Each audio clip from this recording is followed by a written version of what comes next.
Hello and welcome to Addicted to Lacrosse. This is season 5, episode number 10. Today is Sunday, February the 18th, 2018.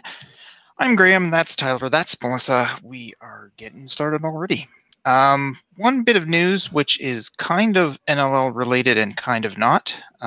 It's actually not NLL related, but we're going to relate it anyway, because that's what we do. Corey Small has announced that he will not return to the Victoria Shamrocks this summer. Small has been, if I'm not mistaken, the captain of the Shamrocks for at least a couple of years. And he's an Ontario guy, and I guess he wants to play at home this summer. So he will be playing in Ontario.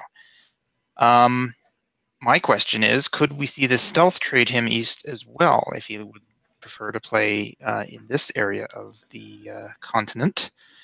It may be a way for the Stealth to shake things up without certainly blaming Small, who's not to blame for the Stealth woes this season. Tyler, I'll get your opinion on that and see what you think. Yeah, I was noodling on this same idea during the week, and my answer is maybe. He's absolutely worth flying in if he's willing to do that grind. But also, they have a great number 1A, 1A, 1B combo with Logan Schuss, and they're very similar players, like to shoot from the outside. You've already got one of those. He could be tradable. There's some good players in the league, but Philly's coming in. Philly has either a number 1 or number 2 draft pick, depending on the coin flip, probably. And Small's worth at least that. Well, in my mind, he is. And so, Philly, start your franchise off with a great left-hander.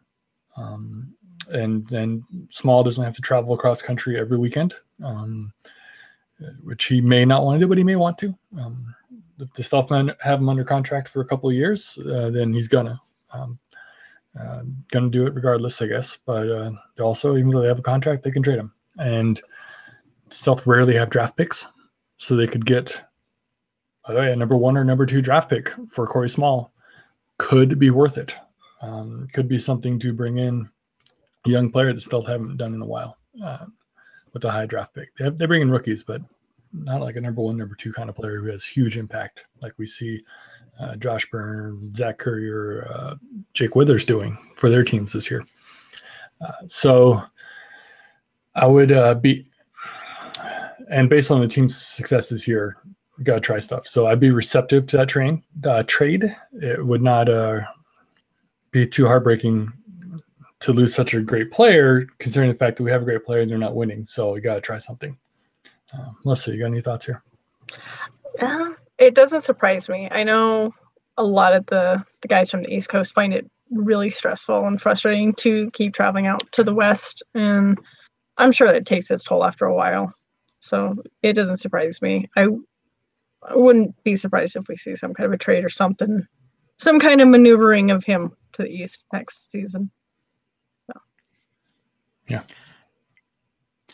All right. Yeah, it sounds like a promising idea for the Stealth to shake things up. I don't know if I see him coming to the Rock, considering the offense that the Rock already has this year. Could we see him in Buffalo? They seem to have a pretty strong left side now with Byrne on there. Byrne is a BC kid, but he's 7 years younger at least. So like the long-term upside would not be potentially that beneficial to Buffalo to trade for Small. No, I would imagine the Bandits like what they see in Mr. Byrne and would like to keep him around as long as they can. Rochester is kind of struggling offensively recently, this year and last year particularly. And I don't know if, New England just brought in Steph LeBlanc, but like you said, Philly will be starting from nothing next year, and starting from nothing with Corey Small is not so bad, really.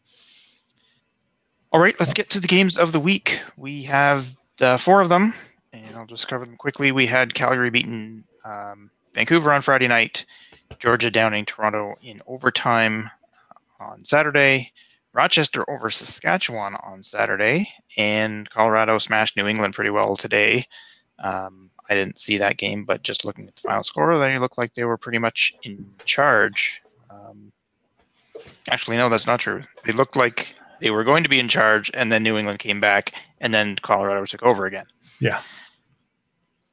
So let's get to our awesomes and not awesomes of the week. And Tyler, you seem to have a pretty good list, so why don't you start? Sure. I'll go back to Friday night and the goalie play of the CDB, Christian Del Bianco.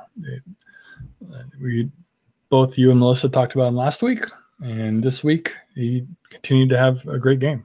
He's absolutely settled down into that starting role.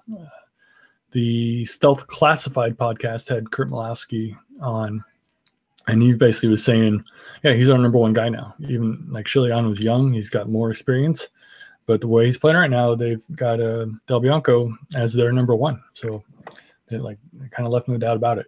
And he's playing like it, and he's absolutely showing those flashes of dominance that he had in junior ball. Now that he's had time to get adjusted to the smaller stick and bigger nets. And boo on him for shutting down my team so well. But that's awesome to every other team in the league, so I can't be that biased. I'm going to go ahead and pass it to Melissa.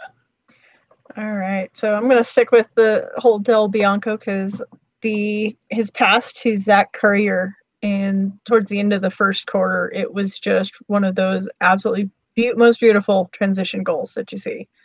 And so that is my awesome because it was just beautiful. It was perfect. And it so reminded me of Sims and Nash. I was like, oh, I haven't seen one of these in so long. It was beautiful. What about you, Graham? What do you have? All right, I'm going to switch games and go down to Georgia. And this is a bit of a weird one. My awesome here is the Georgia Swarm, and particularly Mike Poulin. And we were talking about this before the show. Neither played particularly well most of the game. I don't know, most of the game, but they didn't play a particularly great game. The Rock didn't, the Swarm didn't. But kudos to the Swarm. They were down 5-0 after 5 minutes and could certainly have looked at the Rock team and said, oh, God, this is happening again. This might be one of those Vancouver 24-7 kind of games. But they pulled it out and just said, nope, that's not happening. And Mike Poulin settled down. He turned, actually, I just said he didn't play a great game. He actually did play a great game other than the first 5 minutes.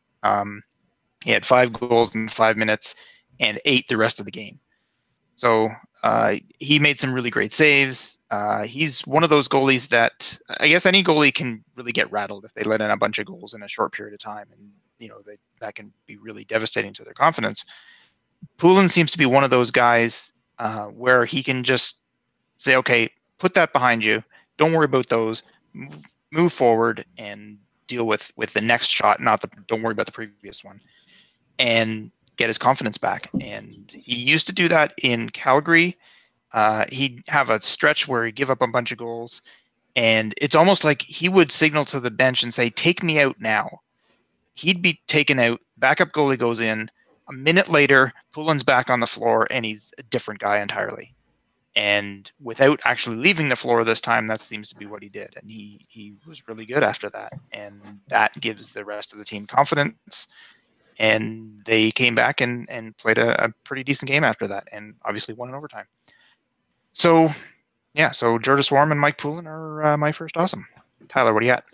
I'm gonna stay there and touch on the broader Swarm topic of being down 5-0 early in the game, and having watched the Stealth for the past month do this.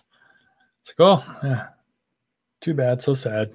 Swarm are gonna have a rough night, but I fell into the trap of they're the Stealth, but they're not the Stealth. They absolutely had a great game and battled back and forth in the third and fourth quarter. Mike Poulin, like you said, kept him in the game after the slow start and got that overtime winning goal. And yeah, basically the polar opposite of everything I've been seeing for the past month from the Stealth. And it was nice to see that it is possible in the league. You got to play the whole 60. Even if you take Or, I mean, they took 5 minutes off, just 5 minutes, and they were in a huge hole, but it wasn't too much for them. They came back. Also, partially would be Jordan Hall. I think it was his first game back that I've noticed. And he wasn't even supposed to play this year, but I think they got down to 3 wins midway through the season. They said, please, Jordan, come back. And he's like, okay. And then that also was a very calming presence to the team. And he had some key goals in the first quarter or at least a key goal in the first quarter. I don't know his exact numbers, but he's like, all right, we can do this. Like, I'll go get one. Game's long ways to go, and they did it. So good on the Georgia Swarm for not quitting after a slow start. You have another one, Melissa? Yeah, we'll just kind of stick on that same Georgia-Toronto game because I put in my notes the weirdness that was the Georgia-Toronto game. I'm not sure it was awesome, but it kind of was since it was a close game. But as Graham already said, neither team was really playing very well, but they did have a few moments, and it was just this weird back and forth game of they'd have big runs and then some back and forth and just some weird broken plays. It kind of looked sloppy, but they both were going to grind it out, which is kind of awesome. But yeah, it was just a kind of a weird game. I enjoyed watching it, but it definitely, it's not one of those games that I would point to and go, oh yeah, that was a really awesome game. It was just kind of weird, but it was fun. So what else you got, Graham? All right, my next one is a game I didn't actually see, so I'm hoping to maybe check that out on Monday night, Tuesday night, sometime this week. Tomorrow's a holiday in Canada, so maybe I'll find some time during the day tomorrow. But the game is Rochester, Saskatchewan, and the awesome is Rochester winning. They did not have Dan Dawson. He's missed a couple of games, actually, and I don't know if he's injured or if he's I don't know what the deal is, but he was not there on Saturday night. But Rochester managed to pull out 16 goals and beat the Rush. And beating the Rush is not one of those easy things that anybody else has been able to do other than Buffalo, I guess. But when you've got an 8-1 team and you're below 500, I don't think anybody really saw this coming. So good on the Nighthawks. They kept the Rush to only 11 goals. They kept Jeff Shatler off the score sheet. They kept Curtis Knight off the score sheet. And without Dan Dawson, they put up 16. So good on the Nighthawks. And we'll go to Tyler. Sure. Yeah, that game was most impressive. Let's see. Oh, I can pull one out of that game. It's somewhere in the awesome, not awesome category. But there was an over and back on the Rochester offense where the ball was rolling in front of the benches, and our Rochester player was going towards it, but then slowed up because, it's going to be a dead ball, whatever. Instead of just trying to get in front of the ball and slow down what was ever happening, going the other way. And what was happening going the other way was Mark Matthews, this is the awesome part, was hustling out. He saw the break, one of the players hit the door. He just runs on the ball, picks it up almost halfway towards the goal with Matt Vince in it. And then his cradles, he's one on none. He's just one-on-one with the goalie and just has all the room in the world, throws some fakes, boom, dunks a shot in. And so his hustle was awesome, and he got that goal off a quick restart that the league does now. But then the simultaneously the other half of the coin is not awesome because afterwards you could just see Matt Vince look at his bench and just stare down that guy who didn't hustle after the ball and stay in front of it to slow down Mark Matthews at all costs. He's like, you just hung me out to dry. You right there. You could just see him instead of going oh, it's bad, or I didn't do this, and he just goes, So a death stare from Matt Vince probably was not a good feeling to be receiving. So that was a little bit of both awesome and not awesome. Melissa, how about you? Oh, you're muted. Yep, and there we go. I didn't want to unmute. My next awesome is really pretty boring. It's wow, the Mammoth kicked some butt today. Unfortunately, I won't be able to watch the game until at least tomorrow or Tuesday, but it was nice to see because they've been struggling a little bit, and so I was worried whether they were hitting that mid-season slump that we sometimes see them do, and granted, since I didn't watch the game, for all I know, New England just had a really rough game. But I'm definitely curious because it did seem like Colorado got up pretty early on, just like Toronto did, and they just held on to it, I assume. I didn't actually look at the score sheet after it was done. But I gotta say that's an awesome anytime your team wins. So there's mine. What about you, Graham? I'm actually all out of awesomes. I only have one not awesome, but I think Tyler still has some more on the awesome side of things, so we'll go right there. And the show notes work. One last awesome is the fourth quarter effort that you get out of Stephen Keough when he's on your team. He kind of sometimes during the first three quarters will kind of grind along. He had a C1 goal, at least one assist in the first three quarters. But in the fourth quarter, when it was 11-9, it was 13-9, so it was already kind of like over in the sense. But he comes to life in those late in the games. Like he has that constant engine. He doesn't wear down, and he just preys on your people. Like if you get tired in the fourth quarter, he gets goals, and he got 3 goals in. Let's see, 31, 4 minutes. Oh no, not even that. No, it was much more than that. It was a minute 42 and then 9:30, 8 minutes. But he had 3 goals in the fourth quarter. So any hope that the Black Wolves had of getting back into that game, he just crushed. And I remember seeing him do that when he was playing with Rochester. You kind of battle all game, and then he's there when you're tired, and he just takes advantage of you. And so it's an interesting playing style. It might be a playing style that's the reason he was kind of in and out of the lineup at times, because the first 3 quarters he doesn't always put a massive effort out there. But when he is in and he's not tired and you are, he takes you apart. So it's fun to watch. Though I wish he was in the East doing this as opposed to pulling Colorado further ahead of the stealth in the standings. That's all right. That's into my awesomes. Melissa, if you got one, or are you going to roll into not awesomes? I gotta quit muting, but I keep coughing. I can roll us into the not awesomes. Okay. And that way it'll make a round before you have to touch on the topic. Because not to beat a dead horse, but oh my gosh, stealth. Like really, they looked really, really not good. I mean, not saying they're away from Calgary, but it looked like Calgary was playing a practice squad or something on that game. It was, I mean, they even held Calgary to 1 goal and they couldn't even make a dent in the third quarter. And it just, wow, it was bad. So we'll kick it off with that. And that way Tyler can stew, I guess. What do you got, Graham? Yeah, I'll just leave Vancouver alone for now, because we've beaten them to death in the last little while. But my not awesome is not a huge one. This was from the Georgia-Toronto game as well. Near the end of one of the quarters, and I don't remember which, Mike Poulin grabbed the ball, and there's like a second left or 2 seconds left. Grabbed the ball after a shot and just launched it down to try and grab that last second goal. Time ran out long before the ball ever got near the net.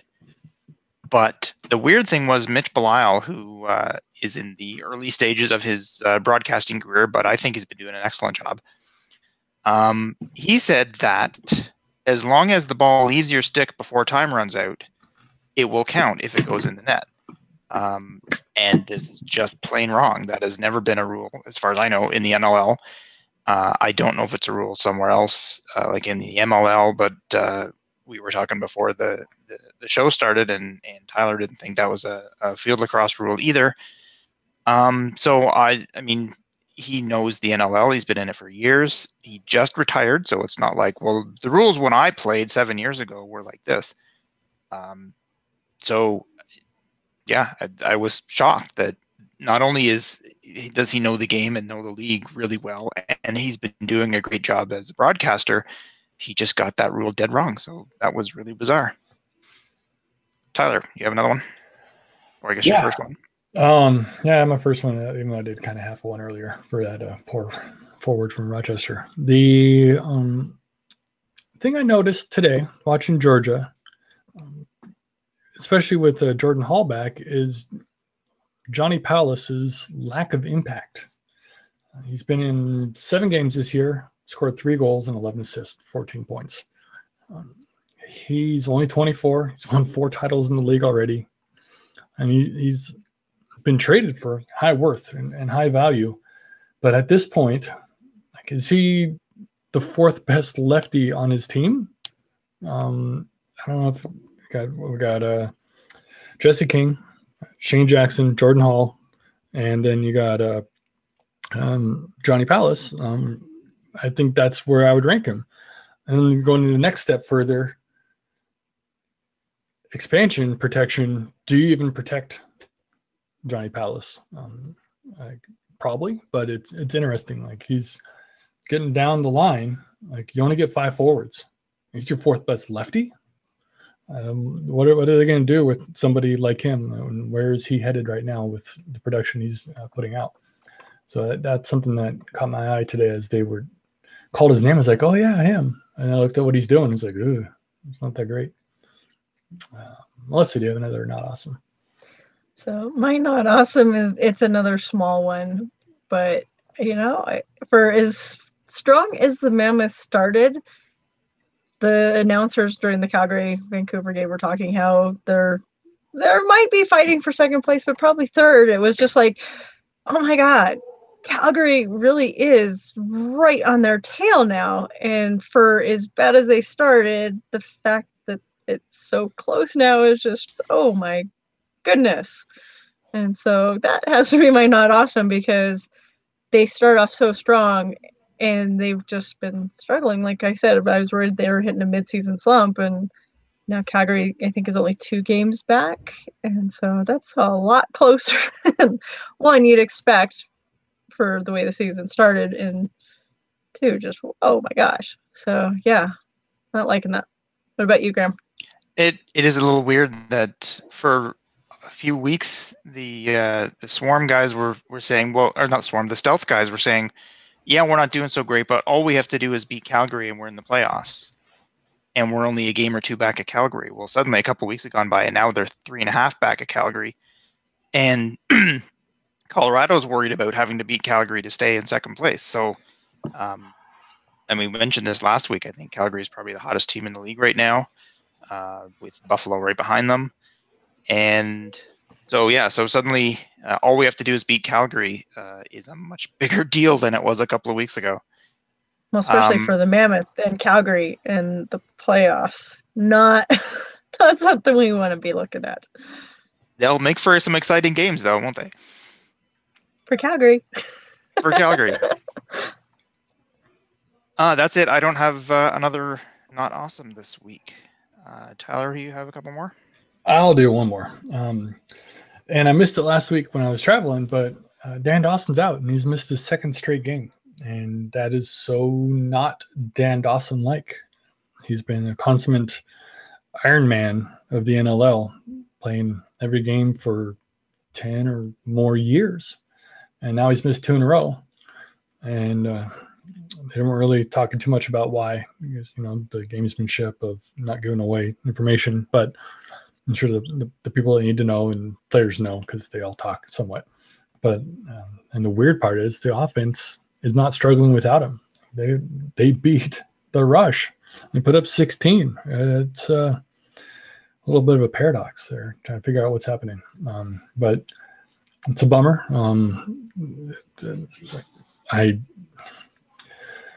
As a Stealth fan, I hate Dan Dawson. The Stealth have never beaten Dan Dawson in a playoff game. Like 2007, 2008, and 2013.